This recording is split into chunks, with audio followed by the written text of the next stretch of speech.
Hey patrons, I thought you might like to see some close-up shots of the painting that I'm working on, along with my strategy for keeping the painted areas safe from the new paint and water and stuff. Okay, so I've got this painting that is, 80%, 90% done, and I don't want to get water or paint on the stuff that I've already painted, so here is how I take care of that. Let's have some old watercolor pieces, like a half of a sheet there, and some things that I've sort of put together. Definitely don't want to get paint on her, and this will just kind of sit here. I can shift it around as I move around the painting, but it covers the important stuff. Then for my water, I have a piece of foam core, put my paint on here, and my water over here, and that's where I'm going to live for probably the rest of the week.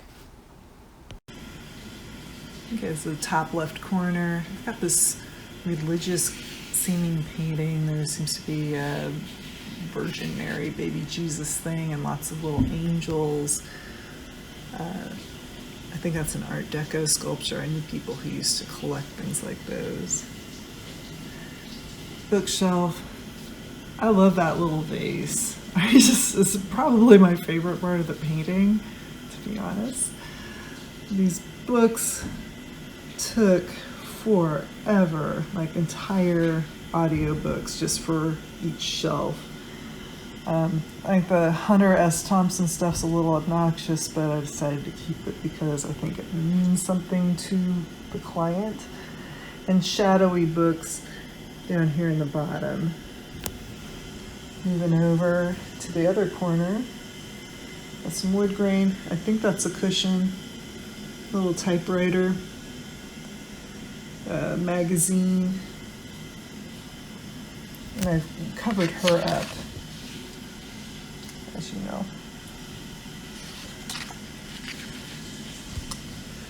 I enjoyed painting these little antique books and the stuff on here. That was an entire audiobook, just that stuff. I was intimidated by painting the landscape. There were just trees outside the window on the two buildings, but that was actually pretty loose and fun. And I'm sort of proud of that blind up in the top, because there's a lot of color in that maybe you wouldn't think would be there. Here's that wall I was worried about. It's pretty smooth now. I'm pleased with it. And I painted this wall to match it. And this one going up here. Sorry about the shadow.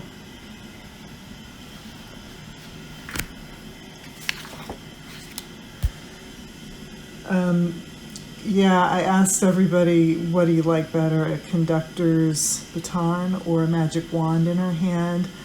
I kind of thought magic wand myself, but I just asked Alice herself, the little girl, what she would like to hold, and she said magic wand. So that's what we're doing. You can kind of see it drawn and masked off here, and I've masked off the highlights of this insane little love seat thing that she's sitting on.